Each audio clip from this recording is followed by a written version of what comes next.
Rabbi इश्रह ली सदरी व यस्सिर ली अमरी वहलुल उक़दतम मिन लिसानी यफ़क़हू क़ौली।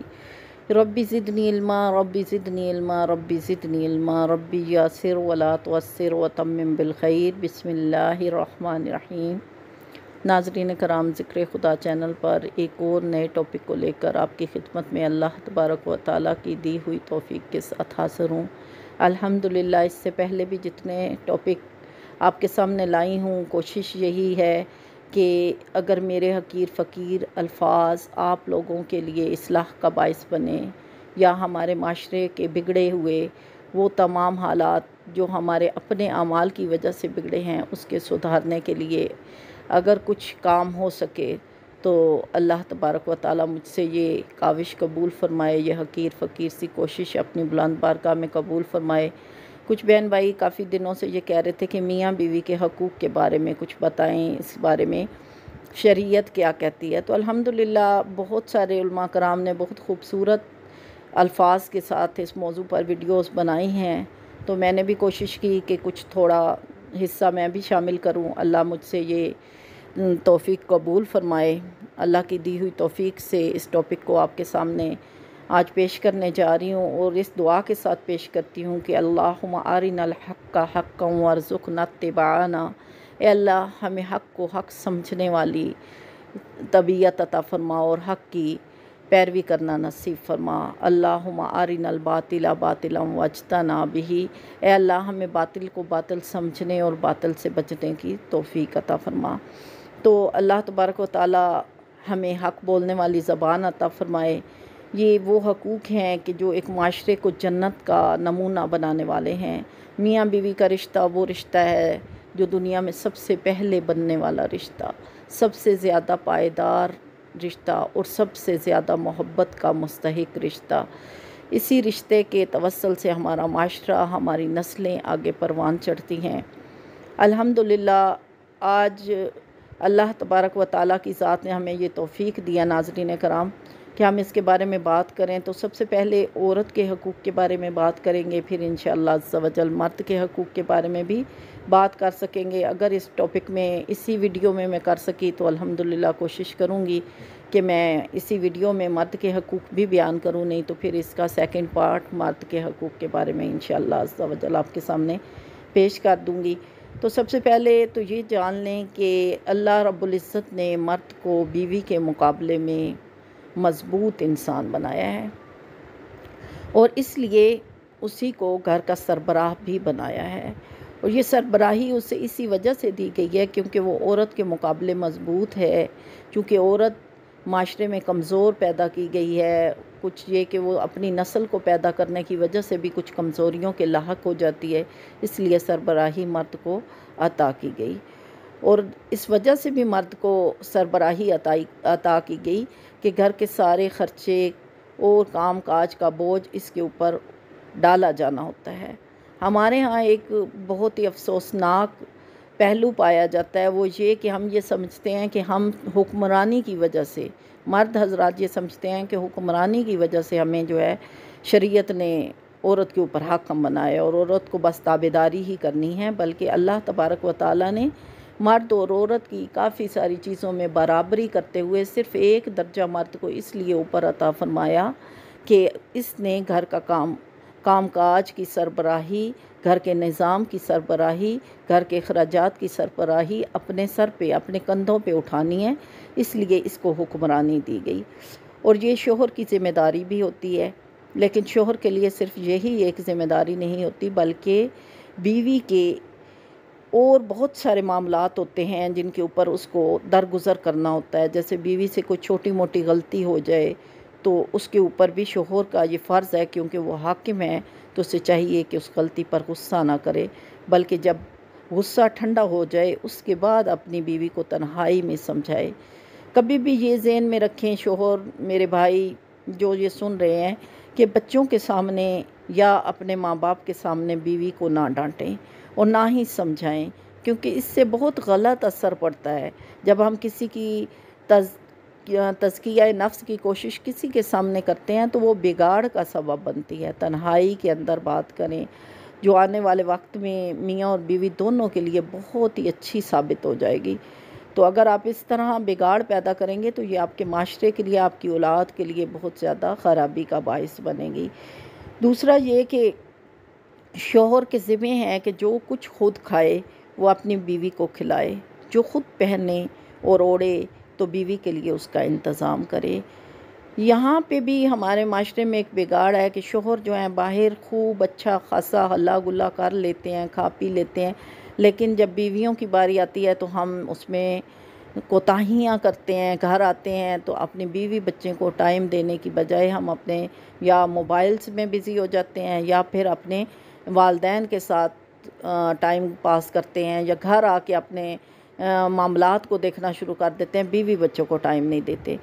तो यहाँ पे भी बिगाड़ पैदा होता है। इसके ऊपर भी हमें इस्लाह की ज़रूरत है कि जो ख़ुद खाएं। अगर आप बाहर खा चुके हैं कोई चीज़ तो आते हुए अपनी बीवी के लिए लाएं, तोहफ़े दें बीवी को, बीवी के लिए कुछ ना कुछ आते पकड़ के ले आएं। जो ख़ुद पहने, कोई कपड़ा ख़रीदें, बीवी के लिए भी कुछ ना कुछ ख़रीदें और इस बात का इंतज़ाम रखें। फिर ये कि अगर बीवी मेके जाने के लिए कहे तो कभी उसे रोके ना, क्योंकि ये उसका बुनियादी हक़ है।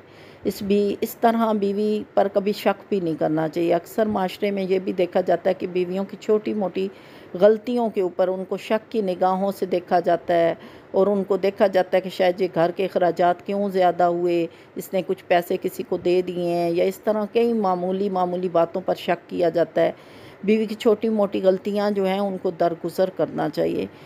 फिर इसके अलावा और बहुत सारे हकूक़ हैं, जैसे कि बीवी का इज़्ज़त दिया जाना।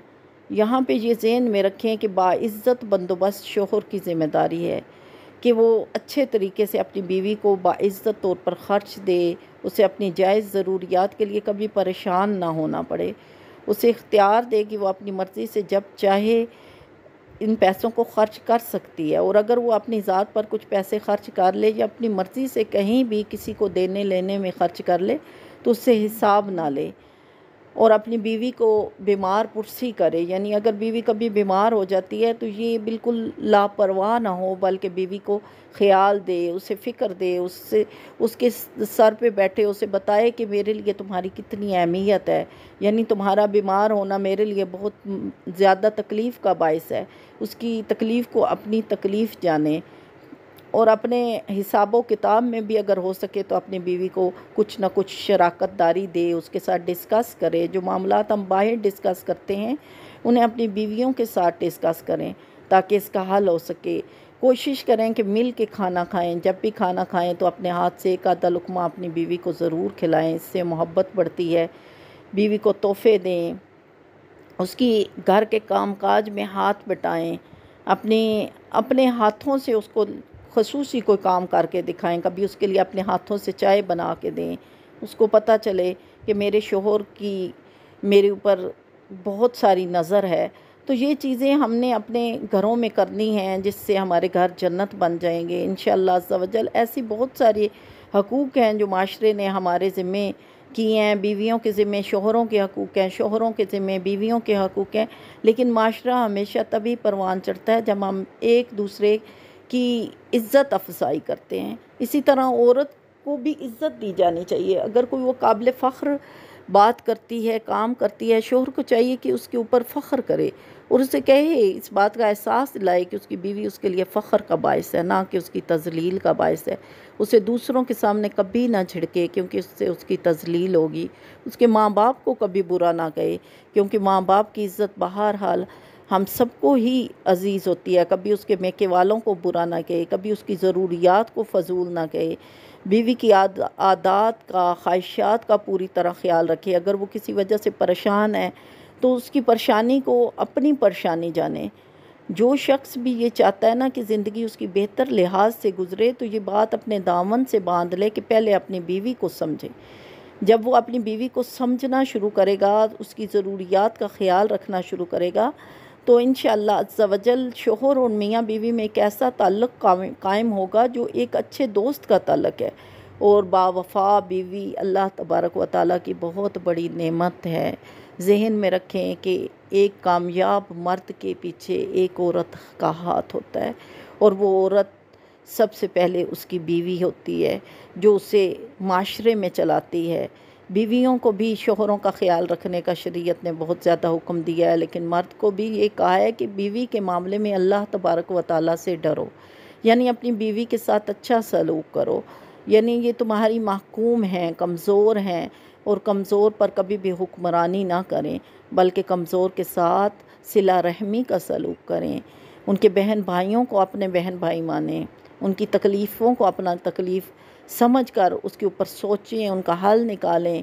किसी भी सूरत अपनी बीवी के ऊपर कभी हाथ ना उठाएं, क्योंकि ये एक बहुत बुरा फ़ेल है जो हमारे माशरे में अक्सर देखा जाता है कि मर्द चीखना, बोलना, हाथ उठाना अपना हक समझता है, और जानबूझ के उसे घर वालों के सामने कभी खानों में नुक्स निकाल के बेइज्जत किया जाता है, कभी उसे रिश्तेदारियों के किस्से सुना सुना कर बेइज्जत किया जाता है। इस तरह से मियाँ और बीवी में बिगाड़ पैदा होता है। ऐसी चीज़ों से हमेशा परहेज़ रखें। बच्चों के सामने ख़ुसूसन बीवी को कभी ना डांटें, क्योंकि इससे बाप की नफ़रत बच्चे के दिल में बैठती है। ये ज़हन में रखें कि अगर हम ये चाहते हैं कि हमारी बीवियाँ एक अच्छा घर बनाएं तो बीवी की तरबियत करें। अगर उसमें कुछ गलतियां हैं तो आपस में बैठकर, तन्हाई में बैठकर उसकी तालीम करें, उसको तरबियत दें, उसको बच्चों की परवरिश सिखाएं, बच्चों के साथ हल्ला गुल्ला करें, मिल के एक दूसरे का ख्याल करें, एक माशरे को अच्छे तरीके पर ले कर चलें। अगर हम इन तमाम हकूक़ का ख्याल रखेंगे तो मेरा ये ख़्याल है कि कभी भी मेरे पास ऐसा कोई भी टॉपिक नहीं आएगा कि बीवियां मुझसे कहेंगी कि बाजी आप इस बारे में बात करें।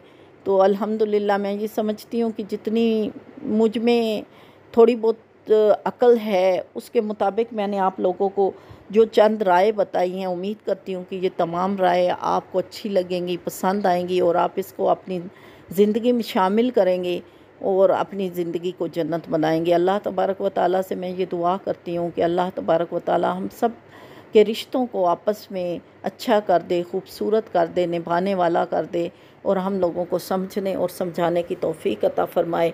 वीडियो अच्छी लगे तो दूसरों तक ज़रूर शेयर करें।